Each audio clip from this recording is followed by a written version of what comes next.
Video کو like کریں، ہمارے چینل کو سبسکرائب کریں، پاس والی بیل آئیکن کو دبا دیں تاکہ ہماری آنے والی ہر نیو ویڈیو کی نوٹیفیکیشن آپ کو ملتی رہے۔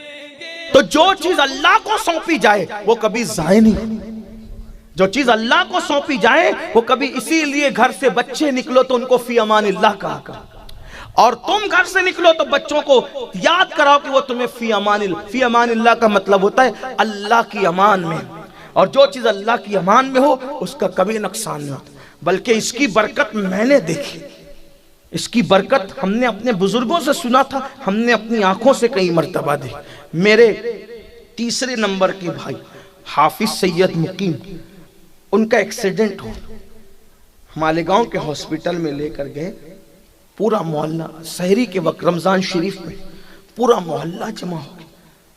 الحمدللہ میرے رب کا احسان ہے، جتنا دنیا کے لوگ ہم لوگوں کو چاہتے ہیں اس سے زیادہ ہمارے محلے کے لوگ ہمیں چاہتے ہیں۔ پورا محلہ جمع ہو گیا، ہنگامہ ہے، ہاسپٹل لے گئے تو ڈاکٹر دھیرے دھیرے ڈریسنگ کرتا ہے، میں تو اندر نہ جا سکا، مجھ سے خون نہیں دیکھا جاتا، اندر نہ جا سکا، تو تاخیر ہو رہی تو میں نے کہا ہمارے ساتھی جمیل رضوی صاحب سے کہ بھی جلدی نکالو، کیونکہ ڈاکٹر کہتا ہے یہاں علاج نہیں ہوگا، دھولیا لے جانا، مالیگاؤں سے دھولیا 50 کلومیٹر، دھولیا لے جانا پڑے، تو ڈاکٹر سے کہو جلدی کرو، تو وہ ڈاکٹر کہتے ہیں بھی جلدی کر، تو کہتا ہے دھولیا لے جانا یا علاج نہیں ہوگا تو جلدی کر، معاملہ بہت نازک۔ تو اس نے کان میں کہا دھولیا نہیں جا پائے گا یہ، اسی لیے میں دھیرے دھیرے کر رہا ہوں کہ جو ہونا یہی ہو جائے، یہ حالت تھی، یہ نہیں جا پائے گا دھولیا۔ وہ اس نے کہا کہ تو جلدی کر، جو ہونا ہے وہ ہوگا لیکن تو جلدی کر، اور انہوں نے آ کے میرے کان میں یہ بات کہی، اور پھر اس کو ایمبولنس میں رکھا گیا، میں تو نہ جا سکا، ساتھ میں میرا حوصلہ نہ تھا، گھر کے لوگوں نے کہا جا رہے، میں نے کہا جو ابراہیم اور موسیٰ کی امیوں نے کہا تھا میں بھی وہی کہتا ہوں، اس کو میں نے تیری امان میں دیا، فی امان اللہ، اللہ کی عزت کی قسم، اللہ کی عزت کی قسم، کہ ٹھیک ایک ہفتے کے بعد وہ اچھا ہو کے گھر آ گیا۔ اس لیے آپ سے بھی کہتا ہوں اللہ پہ بھروسہ، دیکھو اللہ سے کچھ چیزیں لینے کے لیے نیک ہونے کی ضرورت نہیں ہے، اللہ پر بھروسہ ہونا چاہیے، دعا کی قبولیت کے لیے بھی نیک ہونے کی ضرورت نہیں، اللہ پہ بھروسہ ہونا چاہیے، اپنی باتیں اللہ سے منوانے کے لیے نیک ہونے کی ضرورت نہیں، اللہ پہ بھروسہ ہونا چاہیے، جو اللہ پہ یقین کرے اللہ اس کے لیے کافی ہے۔ اس لیے گھر سے نکلو تو فی امان اللہ بول کر اپنے بچوں کو یہ یاد دلا دو، فی امان اللہ، فی حضرت ابراہیم علیہ السلام کی امی نے کہا کہ میں تجھے تیری امان میں دیتی ہوں، اور جب واپس لوٹی تو دل دھک دھک کر رہا تھا، فوراً خیال ہے تو نے تو اللہ کی امان میں دیا ہے نا۔ جب وہاں پہنچی تو کیا دیکھا، جنگل کے درندے چاروں طرف سے گھیر کے بیٹھے ہیں اور حضرت ابراہیم کی حفاظت کر، اسی غار کے اندر ابراہیم علیہ السلام کی پرورش ہوئی، اور تقریباً 11 یا 12 سال تک کے ابراہیم علیہ السلام اسی غار میں رہے، اور جب عمر بڑھ گئی تب آپ باہر تشریف لائے، اور جب باہر آئے تو پھر جو کیا وہ ایک طویل داستان ہے، لیکن بات بہت دور سے دور گئی، اینڈ کی طرف جانا تو ہوگا، یہ داستان اتنی طویل ہے، اتنی لمبی ہے کہ گھنٹوں میں بھی ختم نہیں ہوگی، اور مجھے میرے آقاؤں کی زندگی پڑھنے کا ایسا لطف ہے، ایسا چسکا ہے کہ تھوڑی دیر کے اندر یہ داستان مکمل نہیں ہوتی، اس کے لیے طویل وقت چاہیے، لیکن اینڈ کرتا ہوں، اللہ نے آپ کو اپنا خلیل بنایا، اور خلیل اس کو کہتے ہیں کہ جو یار کے علاوہ کسی کو نہ چاہے، یعنی محبت سب سے کرے، لیکن جب یار کی محبت اور دوسروں کی محبت آمنے سامنے ہو جائے تو سب کو قربان کر دے۔ اس کی جلوگری دیکھیں آپ، اس کی جلوگری، خلیل تھے نا، خلیل، اللہ نے کہا پہلا امتحان پیدائش گار میں ہوئی، دوسرا امتحان اللہ کی محبت میں آگ میں ڈالے جائے۔ نمرود سے مناظرہ کیا تھا نا آپ نے، نمرود سے کہا تھا میرا اللہ وہ ہے جو مارتا بھی اور جلاتا بھی ہے، تو اس الو نے کہا کہ یہ کام تو میں بھی کر سکتا، مارو جلا تو میں بھی سکتا، کیسے جلا سکتے ہو؟ ایک آدمی جا رہا تھا اس کو پکڑ کے مروا ڈالا، دیکھو کہا میں نے مار دیا، اور ایک کو پھانسی کی سزا تھی اس کو چھڑا کر کے کہا گھر جا، تو کہا دیکھو میں نے زندگی دے دی۔ ابراہیم علیہ السلام نے کہا یہ سمجھتا ہی نہیں یہ موت اور زندگی کے فلسفے کو، تو آپ نے اس سے ایک بات کہی سمجھانے کے لیے، فرمایا میرا اللہ مشرق سے سورج نکالتا ہے، اگر تو خدا ہے تو مغرب سے نکال کے بتا۔ قرآن کہتا ہے حالت خراب ہو گئی، فَبُہِتَ الَّذِي كَفَرَ، ہاں پھر وہ خدا بننے والا ہیبت زدہ ہو کر کے رہ گیا، کیونکہ دلیل تھی نا ابراہیم علیہ السلام کی۔ ہاں تو پھر اس کے بعد کیا کہا حضرت ابراہیم علیہ السلام سے، کہا کہ ہم تجھے، اچھا وہ دور قحط سالی کا دور تھا، جب مناظرہ ہوا تو قحط سالی کا دور تھا، سب کو نمرود گیہوں چاول تقسیم کرتا تھا، اناج تقسیم کرتا تھا۔ ابراہیم علیہ السلام نے مناظرہ کیا تو کہا میں تم کو اناج نہیں دوں گا، اب جاؤ بھوکے مرو۔ اب یہ نکلے گھر سے، مناظرہ کیا، گھر والوں کو کہے کہ نکلے کہ میں کچھ نہ کچھ اناج لے آؤں، نمرود کے پاس کچھ نہ کچھ وہ سب کو دے رہا ہے تو میں مجھے بھی دے گا، مناظرہ ہار گیا تو نہیں دیا۔ ابراہیم علیہ السلام نے سوچا کیا کرنا، تو 2 بوریاں لی، اس میں مٹی بھر دی، اور مٹی بھر کے لے کر گئے، حضرت سارا گھر میں تھی، لے جا کر کے رکھ دیا، چپکے سے رکھ دیا، کچھ کہا نہیں اور جا کے لیٹ گئے۔ حضرت سارا آئی، کہا کہ اناج لائے تو اطلاع تک نہیں دی، جا کے سو گئے، تھکن تھی۔ حضرت سارا بڑی پیاری زوجہ ہیں حضرت ابراہیم خلیل اللہ علیہ السلام، بڑی وفادار فرما بردار، اللہ اکبر، لیکن کبھی کبھی تھوڑا سا منہ میں باتیں کر لیتی تھی۔ تو ایک دن شکایت کی، اللہ سارا مجھ سے منہ چلاتی ہے۔ اللہ نے فرمایا ابراہیم میں نے تجھے خلیل اسی لیے تو بنایا نا کہ تو بیوی کی باتوں پہ صبر کر لیتا ہے، کر دے گے تو کیا انداز ہے، اللہ اکبر۔ تو بہرحال تو کہا کہ مجھے اطلاع تک نہیں دی، بوری کھولی تو اس میں گیہوں تھے، جلدی سے پیسا، روٹی بنائی، روٹی کی خوشبو سنی، اٹھ کے بیٹھ گئے۔ فرمایا یہ روٹی کہاں سے لائی روٹی؟ کہا وہ جو آپ اناج لائے تھے نا وہ بوریوں میں، اسی سے تو روٹی بنائی۔ تو ابراہیم علیہ السلام سمجھ گئے ہم نے تو مٹی بھری تھی، میرے اللہ نے مجھے رزق عطا فرمایا۔ پتہ چلا اگر حکومتیں دہشت گردی پر اتر آئے اور روزی نہ دے تو رزاق وہ نہیں، رزاق اللہ ہے، کوئی توکل تو کر کے دیکھے۔ بہرحال پھر حضرت ابراہیم علیہ السلام کی یہ شان تھی، پھر پلان تیار ہوا، یہ ایسے نہیں رکے گا، اس کو آگ میں ڈالو، اور آگ میں ڈالنے کے لیے اتنی بڑی انگار تیار کی جس کا طول و عرض تقریباً 12 میل بتایا جاتا ہے۔ ایک وجود کو ڈالنے کے لیے اتنا لمبا چوڑا انتظام، مختلف اقوال میں آپ کے سامنے پیش کیا، اور اس کے بعد پورے عراق میں ہنگامہ، ابراہیم کو جلائیں گے، ابراہیم کو جلائیں گے، ابراہیم کو جلائیں گے، ابراہیم کو جلائیں گے۔ عورتیں ایسی اس معاملے میں جذباتی تھی کہ کوئی بیمار پڑتا تھا تو منتیں مانگتی تھی کہ میرا بیٹا اچھا ہو جائے گا تو ابراہیم کو جلانے کے لیے جو علاوہ تیار ہو رہے ہیں اس میں لکڑی لے جا کر کے ڈالوں گی، کیونکہ ابراہیم ہمارے خداؤں کو برا کہتا ہے، ہمارے خداؤں کو برا کہتا ہے، ہمارے خداؤں کو برا کہتا ہے۔ عورتیں چرکا کاٹتی ہے، دن بھر شام کو جو مزدوری ملتی ہے لے جا کے لکڑیاں ڈالتی ہے، لوگ منتیں مانگتے ہیں، حکومت لکڑیاں بھر رہی ہے۔ ایک وجود کو جلانے کے لیے 12 میل اتنا تیار کیا، یعنی حق سے باطل کتنا لرزہ براندام ہوتا ہے، اللہ اکبر۔ اور پھر تیار کی اور آگ لگائی تو وہ آگ ایسی جلی کہ لکھنے والوں نے لکھا ہے کہ پرندے اڑتے تھے ہواؤں میں تو جل کر زمین پہ گر جاتے تھے، وہ شرارے اس کے اٹھتے تھے۔ آگ تو جلا لی لیکن اب اتنی اس کی حرارت ہوئی کہ آگ میں ڈالنے جائے کون؟ یہ ایک بڑا مسئلہ پیدا ہو گیا، کیونکہ جو ڈالنے جائے گا اتنی آسانی سے تو جب کوئی جا نہیں سکتا قریب میں، اتنی انگار ہے کہ پرندے اڑتے ہوئے جل کے زمین پہ گر رہے ہیں، تو کیا کریں؟ تو آپ غور کریں، یہ بھی تاریخ ہے، جب بھی باطل، توجہ کرنا، باطل جب بھی کسی معاملے میں اٹکتا ہے تو شیطان وہاں ان کی رہنمائی کرتا ہے۔ شیطان انسان کی بڈھے کی شکل میں آیا، بڈھے انسان کی شکل میں شیطان آیا اور ان کے ساتھ بیٹھا، نمرود اور ان کے رفقا کے ساتھ۔ کیوں پریشان ہو بھائی؟ تو کہا کہ ابراہیم کے لیے آگ تو جلا لی لیکن ڈالیں گے کیسے اس میں؟ اس نے کہا آسان ہے، میں تمہیں ایک مشین بنانا سکھاتا ہوں، ایسی مشین بناؤ۔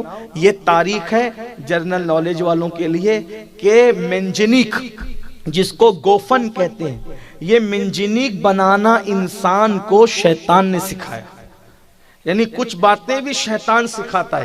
تو منجنیق بنانا سکھائی۔ منجنیق سمجھتے ہیں نا، اگر آپ سرچ کریں گے تو آپ کو پتا چلے گا وہ 2 پہیے اس کے ہوتے تھے اور ایک ایسا لمبا سا لمبوترا جو ہے لوہے کا ہوتا تھا اور اس کے اندر جو وہ ایک ربری رسہ ہوتا تھا، اس کو ایسے کھینچتے اور کھینچ کر کے جب اس کو چھوڑتے تھے تو اس کے منہ پہ جو پتھر رکھا رہتا تھا وہ پتھر کو زور سے جا کر کے وہ لگتا تھا اور وہ پتھر کو لے جا کر کے اتنی دور پھینکتا تھا کہ بڑے بڑے قلعوں کی دیواریں اس سے ٹوٹ جاتی تھی۔ اکثر اس منجنیق کو لوگ جنگ کے موقع پہ استعمال کرتے تھے، لیکن پہلی بار وہ کب استعمال ہوا؟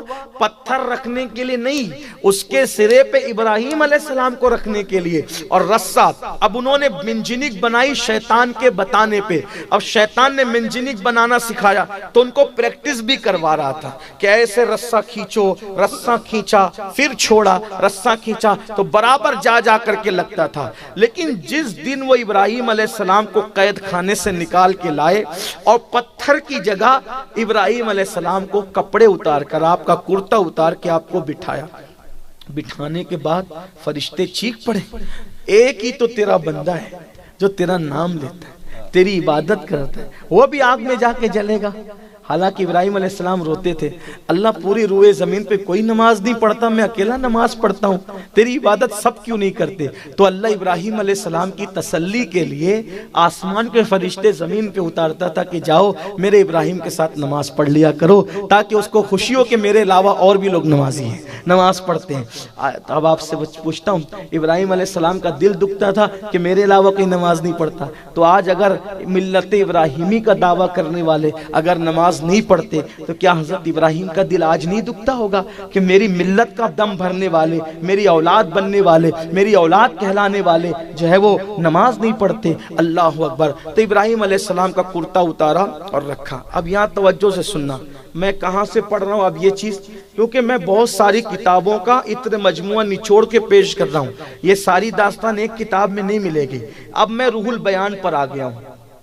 جب وہ رسی کھینچی جانے لگی، کبھی ابراہیم علیہ السلام کو بٹھا کر رسی کھینچی جانے لگی تو اس وقت فرشتے چیخ پڑے، اللہ یہ اکیلا تیرا نام لے بھائی یہ جل جائے گا۔ اللہ نے کہا کیا چاہتے ہو؟ کہا ہم اس کی مدد کرنا چاہتے ہیں۔ کہا جاؤ پھر مدد کرو، اگر وہ مدد لے تو مدد کرو۔ تو جبریل علیہ السلام آئے، پوچھا آپ کو کوئی حاجت ہے؟ کہا تم سے کوئی حاجت نہیں۔ دیکھو اللہ پر یقین، اللہ پر یقین، تم سے کوئی حاجت نہیں۔ تو جبریل علیہ السلام نے کہا مجھ سے نہیں ہے، اللہ سے ہے نا، تو اللہ ہی سے کہو، میں وہاں جاتا ہوں جہاں کوئی نہیں جا سکتا، تو میں آپ کی حاجت پیش کروں گا۔ کیا جواب دیا؟ اسی کو عشق کہتے ہیں، اسی کو یقین کہتے ہیں، اسی کو توکل کہتے ہیں، اور قدرت یہی دیکھتی ہے، اور اللہ کی مدد ہمیشہ وہاں آتی ہے جب ساری امداد ختم ہو جاتی ہے۔ جب ابراہیم خلیل اللہ کو جبریل علیہ السلام نے کہا مجھ سے نہ کہتے تو اللہ سے کہیں، وہی مدد کرے گا، وہاں جاتا ہوں جہاں کوئی نہیں جاتا۔ تو کیا کہا پتہ ہے؟ کہنے کی حاجت نہیں ہے، جو مدد کرنے والا ہے اس پر سب آیا ہے، وہ دیکھ رہا ہے، وہ دیکھ رہا ہے۔ فرشتے آئے، اب انہوں نے کچھ نہیں کہا جبریل کو تو منع کر دیا، ہمیں منع کریں گے، تو انہوں نے کیا کیا؟ نمرود کے لوگ آدمی ادھر رسہ کھینچ رہے ہیں، ادھر فرشتے ادھر سے کھینچ رہے ہیں، تو کل تک کے رسہ آسانی سے کھینچتا تھا، جاتا تھا، آتا تھا، آتا تھا، جاتا تھا، لیکن آج ابراہیم علیہ السلام کو بٹھا کے رسہ کھینچا، رسہ کھینچاتا ہی نہیں۔ رسہ کیا کر ایک ابراہیم کو بٹھا کے کیا ہو گیا کہ رسہ کھینچاتا ہی نہیں؟ اتنے میں پھر شیطان آیا، اور شیطان نے آ کر کے کہا رسہ ایسے نہیں کھینچائے گا، کچھ عورتوں کو بلاؤ۔ یہ روح البیان سے ماں بہنوں کی خاص توجہ، کچھ عورتوں کو بلاؤ۔ عورتوں کو بلایا، ان سے کہو اپنے دوپٹے اتار دو۔ جیسے انہوں نے اپنے دوپٹے اتارے، فوراً رسہ کھینچ گیا، فوراً رسہ کھینچ گیا، ان کا کام ہو گیا۔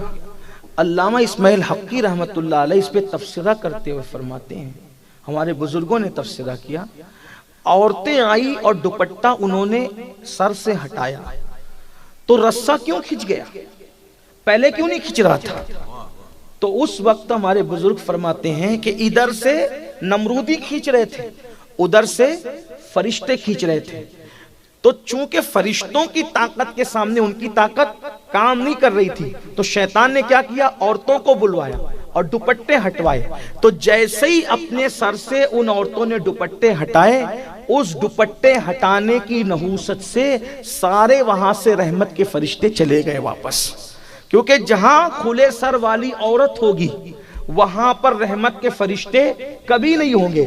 اور اس پر اشارت النص کے اعتبار سے اگر یہ واقعہ لکھنے میں اسماعیل حقی صحیح ہیں، توجہ کرنا، کیونکہ بھئی قلم کسی کا بھی پھسل سکتا ہے۔ آج کل تو حالات لوگ ایسے ہی نا کہ لوگ تبصرے کرتے ہیں یہ روایت ضعیف ہے اور ایسی ہے ویسی، اس لیے میں کہہ رہا ہوں، ورنہ اسماعیل حقی میرے لیے دلیل ہے، ہم اپنے بزرگوں کو دلیل مانتے ہیں، لیکن اعتراض کرنے والوں کے لیے کہہ رہا ہوں اگر اسماعیل حقی اس واقعے کو لکھنے میں سچے ہیں، حق و ثواب پر ہیں، تو توجہ کریں، ابراہیم جیسا پیغمبر موجود ہے، اور اگر عورت سر سے دوپٹہ ہٹا لیں تو وہاں بھی رحمت کے فرشتے ٹک نہیں رہے ہیں، بلکہ وہاں سے غیرت کی وجہ سے چلے جا رہے ہیں۔ نبی تو وہاں اللہ اکبر دشمن کے نرغے میں امتحان دے رہا ہے، نبی کا رہنا وہاں تو امتحان کی تکمیل کے لیے ہے، لیکن فرشتے وہاں رکے نہیں، چلے گئے۔ اب آپ سے پوچھنا چاہتا ہوں، آپ کہتے ہیں ہمارے گھر میں برکت نہیں، ہماری بیٹی کو رشتے نہیں، ہمارے گھر میں مصیبتیں، ہمارے گھر میں بیماریاں۔ اللہ کے بندوں، تمہاری بیٹیوں کے سر پہ دوپٹے کب ہے؟ تمہاری بیویوں کے سر پہ دوپٹے کب ہے؟ اللہ اکبر، رحمت کب ہوگی؟ جب رحمت کے فرشتوں کا نزول ہوگا۔ برکت کب ہوگی؟ جب رحمت کے فرشتوں کا نزول ہوگا۔ جس گھر میں رحمت کے فرشتے کبھی آئے ہی نہیں، اس گھر میں رحمت کا نزول کیسے ہوگا؟ پھر آپ تعویذ کتنے بھی بڑے پیر سے لے لو، جس گھر میں رحمت کے فرشتے نہ آئے اس گھر کے اندر رحمت نہیں آ سکتی۔ یاد رکھو، اللہ اکبر، یہ فلسفہ شیطان نے نمرودیوں کو بتایا، اگر رحمت کے فرشتوں کو ہٹانا ہے تو عورتوں کو ننگے سر کر کے لا کے کھڑا کر دو، رحمت کے فرشتے چلے جائیں گے۔ اسی لیے یہود اور اسلام دشمن طاقتوں نے ایسا کیا کہ ہماری بیٹیوں کو آدھی آستین کے کپڑے پہنا دیے، ان کے سروں سے دوپٹے ہٹوا دیے۔ اللہ اکبر، عورتوں کو ننگا کیا جا رہا ہے، عورتوں کو عوریاں کیا جا رہا ہے، عورتوں کو بے پردہ کیا جا رہا ہے، تاکہ رحمت کے فرشتوں سے تم محروم ہو جاؤ اور تم در در کے بھکاری بنو۔ اگر رحمتیں چاہتے ہو تو اپنے گھر کی خواتین سے کہو کہ وہ اپنے گھر میں رہیں، تب بھی کم سے کم سر کو ڈھانک کر کے رکھیں۔ بلکہ اس سے بڑی ایک بات علامہ اسماعیل حقی نے لکھی ہے کہ جب اللہ کے رسول علیہ السلام پہلی وحی کے بعد گھر میں آئے، توجہ کریں، یہ سورۃ الانبیاء کے باب میں انہوں نے لکھی ہے اسماعیل حقی علیہ السلام۔ جب حضور گھر میں تشریف لائے تو حضرت خدیجہ سے کہا، اماں خدیجہ پاک سے، زملونی مجھے چادر اڑاؤ۔ تو کہا کیا ہوا؟ فرمایا میں ایک فرشتہ دیکھ رہا ہوں۔ فرشتہ؟ ہاں۔ اس نے کیا کہا؟ اقرا بسم ربک الذی، پوری داستان بتائی۔ تو کہا رکیے، ابھی وہ فرشتہ دکھتا ہے آپ کو؟ ہاں دکھ رہا ہے۔ ادھر آئے، ابھی دکھتا ہے؟ ہاں دکھتا ہے۔ اماں جان خدیجہ نے سر سے دوپٹہ ہٹایا۔ یہ علامہ اسماعیل حقی نے لکھا ہے، میں اس کو نقل کر رہا ہوں عبرت کے لیے۔ اپنے سر سے دوپٹہ ہٹایا، پھر پوچھا اے میرے سرطان وہ فرشتہ دکھ رہا ہے ابھی؟ کہا نہیں خدیجہ اب وہ نہیں دکھتا۔ پھر سر پہ دوپٹہ ڈالا، اب دکھتا ہے؟ ہاں دکھتا ہے۔ دوپٹہ ہٹایا، اب دکھتا ہے؟ نہیں دکھتا۔ فرمایا، عرض کیا واللہ یہ وہی فرشتہ ہے جو موسیٰ پر آیا تھا، جو عیسیٰ پر آیا تھا، جو نبیوں پر آیا تھا۔ یہ شیطان نہیں، یہ فرشتہ ہے۔ اگر یہ شیطان ہوتا اور دھوکہ دیتا تو دوپٹہ ہٹانے پر بھی وہ کھڑا موجود رہتا۔ وہ شیطان نہیں ہے بلکہ رحمت کا فرشتہ ہے، اس لیے ہم نے دوپٹہ ہٹایا تو وہ حیا کی وجہ سے چل دیا۔